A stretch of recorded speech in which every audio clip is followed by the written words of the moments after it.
Pertama-tama mari kita panjatkan puji syukur kehadirat Allah Subhanahu wa taala yang telah memberikan rahmat nikmat kepada kita sekalian selaku umat, selaku makhluknya di dunia ini. Semoga silaturahim pada malam hari ini dalam rangka rencana pemenangan dan strategi pemenangan untuk pencalonan saya di dalam calon wali kota Kota Tangerang Selatan yang insya Allah maju dari jalur independen.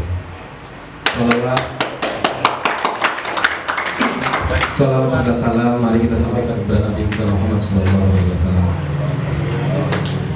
Yang saya hormati Bapak Andi Diandi, Sarjana Hukum selaku Ketua Umum Relawan Bejo Tangerang Selatan. Yang saya hormati Bapak Sukandar, beliau juga adalah kakak saya selaku Ketua Relawan Mas Bejo di Kecamatan Pamulang. Kemudian yang saya hormati Ketua Komunitas Bejo, Bunda dan rekannya, juga dari Bapak Bayu selaku Ketua Gerakan Rakyat Miskin Kota Tangerang Selatan. Siap nggak Pak Bayu? Siap nggak Pak Bayu? Siap, Nemet.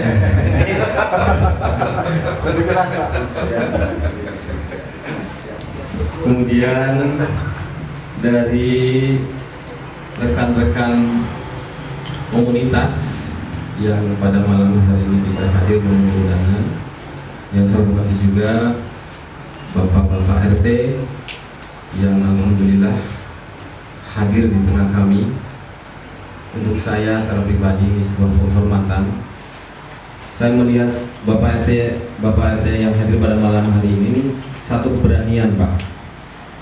Satu keberanian, sebab ada beberapa RT yang takut. Kayak gitu ya Pak ya? Bener Pak RT? Ada yang takut ya Pak RT ya? Nah, Pak Ponco juga enggak. Bahkan beliau udah siap untuk naruh banner saya di lingkungannya. Saya terima kasih. Siap, Bos. Ya? Siap. Siap terus ya Pak RT?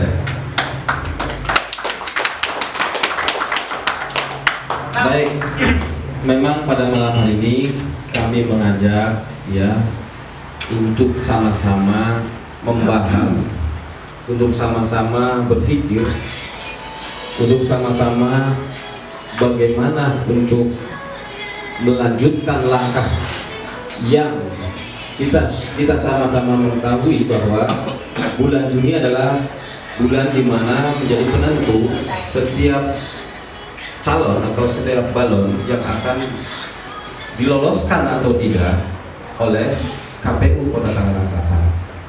Maka dari Ketua Relawan Bejo Bapak Andi Diandi mengambil satu program, yakni pada malam hari ini untuk kumpul sekaligus untuk merancang bagaimana strategi-strategi yang baik, strategi yang bisa kemudian diterima oleh masyarakat.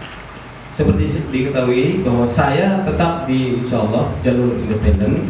Adapun sekali lagi dalam perjalanan nanti jika ada calon wali kota yang akan menggandeng saya, tentulah saya pun akan memohon izin kepada bapak-bapak dan ibu-ibu sekalian. Betul begitu Pak? Betul. Tapi hari ini langkah kita tetap di independen. Nah, tadi Bang Liandi cukup baik menyampaikan, tapi saya agak keberatan Pak ketika yang terbaik kayaknya Bejo bukan orang yang baik Saat ini, Pak. oh gitu ya, Iya, saat ini. Saya nggak bilang selamanya. oh gitu ya. Nanti kalau kasus korupsi berarti saya salah kan? Oh iya, betul. Ya insya Allah mudah-mudahan Allah menjaga. Siap, siap. Kemudian dari Mas Gondong, rekan-rekan dari Pulau Aren, saya berterima kasih di mana beliau sudah melakukan sosialisasi ke beberapa komunitas, betul ya. Tak lupa juga kepada Ketua Ikatan Minang Serantau, Bapak Iwan Sigubang. Saya memberikan apresiasi Pak Iwan, Pak Lazwadi dan semuanya. Jadi Bapak Ibu sekalian yang duduk pada malam hari ini di sini, saya sampaikan lagi, sekalipun saya ini orang dari Jawa, dari Pak Alian dibilang, tetapi yang duduk pada malam hari ini, yang hadir di sini, ini bukan orang Jawa saja. Dan pada saat kita ingin melangkah untuk membantu masyarakat, tidak boleh mengedepankan satu kelompok manapun. Nah, betul ya? Betul. Alhamdulillah di sini ada Padangnya, ada Sundanya, ya kan? Ada Jawanya, ada Betawinya. Mana lagi? Dari mana lagi yang ada? Yang jauh, Sumatera, dari Nias, dari Lampung. Artinya ini sudah menjadi bagian bahwa Tangsel ini memang sebuah wilayah yang sangat heterogen, wilayah yang sudah multikultural. Jadi tidak ada dominasi. Kalau orang bilang di sini kebanyakan Jawa, ya kan? Jawanya juga campuran kan gitu kan. Mungkin hanya orang tuanya kan seperti itu Bang Yadi ya. Mari kita sama-sama duduk sama rendah, berdiri sama tinggi. Nah, maka dalam pertemuan malam ini saya akan memberikan satu penyampaian atau tadi penyampaian visi politik saya, bagaimana menyiapkan strategi. Seperti kita ketahui, ada beberapa calon-calon yang memang kita anggap sudah siap dan sangat siap. Kemudian mungkin secara ekonomi sosialnya, status sosialnya sangat mapan. Maka ini harus disikapi oleh kita semua. Saya sadar betul bahwa untuk melangkah di calon wali kota ini bukan hal yang ringan, bukan hal yang mudah. Tetapi saya tidak akan pernah mengatakan ini sesuatu yang berat. Tidak. Hanya orang yang tidak pernah punya motivasi saja ya kalau mau mencalonkan seperti ini aja berat. Selama perjalanan ini saya tidak pernah merasa ada beban, Pak. Ya, tidak pernah ada beban. Mengalir aja terus. Alhamdulillah, ini mulai di bulan Mei ini kita sudah cukup penuh jadwal kegiatan. Yang paling menarik adalah orang yang minta saya itu hadir ke lapangan. Betul begitu Pak Belajar, Pak Yadi? Betul Pak. Jadi orang atau tokoh-tokoh yang meminta saya itu hadir kepada mereka, baik komunitas A, B, C dan sebagainya. Ini ada satu perubahan, ada satu pandangan yang berbeda, pandangan politik yang berbeda di masyarakat Tangsel rupanya. Kalau tahun yang lalu, pilkada yang lalu, ketika satu kepala manusia dihargai lebih murah dari kepala ayam di pasar, maka jangan salahkan pemimpinnya ketika dia memimpin, sebab dia sudah memborong kepala kita, Pak. Betul nggak, Pak? Ya, sudah memborong kepala kita, sudah membeli kepala kita, maka dia pun wajar kalau kemudian mengambil dagingnya kita. Apa? Dari pajak yang kita berikan setiap tahun, dari pajak yang setiap kita belanja di supermarket, tanpa kita sadari, Pak. Tadi Mas Gondrong cukup baik menyampaikannya bahwa banyak APBD kita yang dirampok, ya kan? Yang rampok bukan satu orang, Pak. Ya kan, Pak ya? Maka sistem itu baik, tetapi sumber daya manusia ini yang harus dirubah. Nah, bagaimana untuk merubah sumber daya manusia, sistem itu agar lebih baik? Salah satunya adalah pola pandang politik masyarakat, khususnya di Tangerang Selatan ini, harus berubah juga.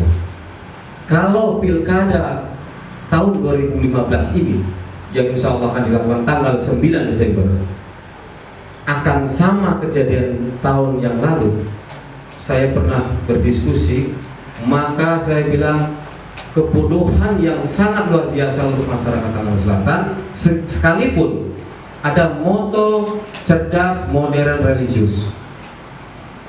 Nah, saya yakin bapak-bapak dan saudara sekalian punya nurani.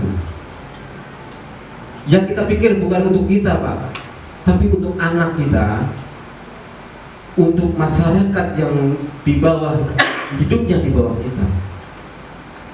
Mungkin Pak Gondrong, Pak Bayu selaku aktivis, kemudian beliau, Pak D juga, saya mau nanya, masyarakat Tangsel yang mapan dengan yang miskin banyakan yang mana, Pak? Saya mau nanya, banyakan yang mana, Pak? Yang banyak yang miskin. Ya, banyakan miskin. Kemudian apakah sudah ada kesejahteraan dari? Hah? Tidak ada. Memang kalau untuk mensetarakan secara keseluruhan tidak mungkin, Pak. Paling tidak APBD kita diberikan semestinya kepada masyarakat yang jauh lebih membutuhkan. Bukan sebuah gedung sekolah yang sudah direhab baru 6 bulan, dibongkar rata kembali, kemudian dibangun dengan anggaran hampir 11 miliar. Saya prihatin, Pak. Apakah itu sudah cukup baik? Gedungnya masih layak, Pak. Bukan tidak layak, tapi diratakan kemudian dibangun. Memang ingin asal pendidikannya ingin lebih baik. Bukan gedungnya, Pak, tetapi sumber daya manusia. Mungkin di instansinya, mungkin di sistem yang ada dan sebagainya. Sekali lagi saya tidak akan pernah mau menjelekkan per orang atau calon yang lain, sebab tidak etik, tidak etis dan tidak baik. Bapak dan saudara sekalian, saya lanjutkan bagaimana untuk merubah tadi paradigma politik masyarakat kita. Saya berkali-kali di mana tempat saya menyampaikan berkampanye bahwa jika nanti pilkada dilaksanakan, kalau saya tidak lolos verifikasi, saya mohon, kalau ada calon yang membagi-bagi uang, terimalah uang itu, Pak. Tapi jangan pilih orang yang membagi uang itu, Pak. Ini saya ngomong begini dari hati loh, Pak. Mungkin kalau saya teruskan, ini saya menangis, Pak. Saya tahu tahun yang lalu, Pak, 2 mobil box uang dari BI itu disebar untuk masyarakat Tangsel. Sejumlah 50 miliar. Uangnya itu 10, 20 mungkin yang pernah waktu itu menerima pasti uangnya 20-an baru sekali, betul, Pak? Yang 10.000 juga baru sekali, 5.000-nya juga baru sekali. Nah, ini yang saya buka kepada masyarakat, dan saya tidak takut, Pak, ketika berkampanye ini secara terbuka pun saya berani bahwa kalau pilkada besok tanggal 9 Desember, siapapun calonnya yang membagi-bagi uang kepada masyarakat, tolong disampaikan di depan. Jangan ditolak uangnya, Pak. Terima saja. Ini ada Pak RT, Pak. Mohon izin, Pak RT. Kalau ada kandidat yang memberikan uang, terima aja, Pak RT. Ya. Kalau untuk dibagi, ya saya bagi. Itu. Tapi kita menyuruh kepada lingkungan tetangga kita, jangan toblos orang yang membagi uang, Pak. Toblos saja yang lain, Pak, yang Bapak tidak menerima uang itu. Sebab kalau kita seorang Muslim, ketika kita menerima uang itu, kemudian kita mencoblos dia sampai dia jadi dan dia korupsi, maka kita pun menjadi bagian dosanya, Pak. Artinya kita besok akan melakukan satu pesta demokrasi. Siapapun boleh memilih, siapapun boleh dipilih, ya. Tetapi pilihlah yang sekiranya orang tersebut akan lebih baik. Ini cerita kalau Bejo pun tidak lolos, ya, Pak, ya. Benar nggak, Pak? Bisa ya, Pak, ya? Ya. Nah, insya Allah. Kemudian yang kedua berkaitan dengan penyampaian politik saya adalah bulan Mei ini untuk kita di Bejo Center lewat relawan Bejo